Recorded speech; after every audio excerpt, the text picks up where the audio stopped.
سلام به همه علاقمندان فوتبال. به اولین ویدیو از چینل ساکر هیستوری خوش آمدید. قرار است در این ویدیو نگاهی مختصر داشته باشیم از تاریخ فوتبال. تاریخ فوتبال داستان طولانی و پرماجراست که از بازی‌های باستانی آغاز می شود و به ورزش جهانی امروزی تبدیل شده است. در ادامه مرور کوتاهی بر تاریخ فوتبال داریم.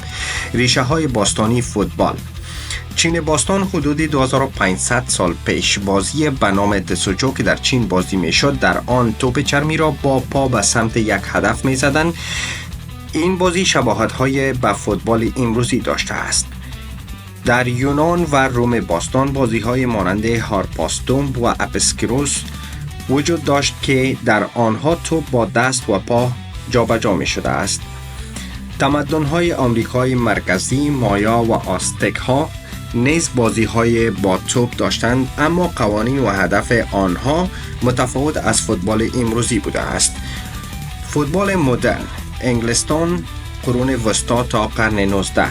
فوتبال به صورت غیر رسمی در خیابان‌ها و زمین‌ها بازی می‌شد، اما بدون قوانین مشخص. در قرن 19 مدارس و دانشگاه‌های انگلستان شروع به تدوین قوانین رسمی کردند. در سال 1863 تولد فوتبال مدرن، اتحادیه فوتبال انگلستان The Football Association FA تأسیس شد. قوانین استاندارد فوتبال مثل ممنوعیت استفاده از دست تعیین شدند. از این تاریخ فوتبال به عنوان ورزش سازمانی یافته شروع به گسترش کرد. گسترش جهانی فوتبال از طریق مستعمرات بریتانیا و بازرگانان به سراسر جهان گسترش یافت. کشورهای اروپایی، آمریکای جنوبی، آفریقا و آسیا به سرعت این ورزش را پذیرفتند. تأسیس فیفا و جام جهانی. فیفا در سال 1904 تأسیس شد تا قوانین بین‌المللی فوتبال را تنظیم کند. اولین جام جهانی فوتبال در سال 1930 در اوروگوئه برگزار شد و قهرمان این دوره اوروگوئه لقب گرفت.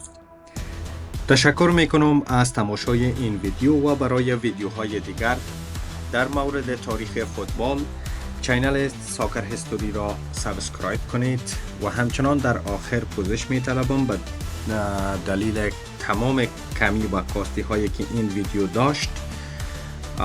در آینده کوشش میکنیم که ویدیوهای با کیفیت و معلومات های بیشتر در مورد تاریخ فوتبال تقدیم شما عزیزان بکنیم. ایام به کامتان باد.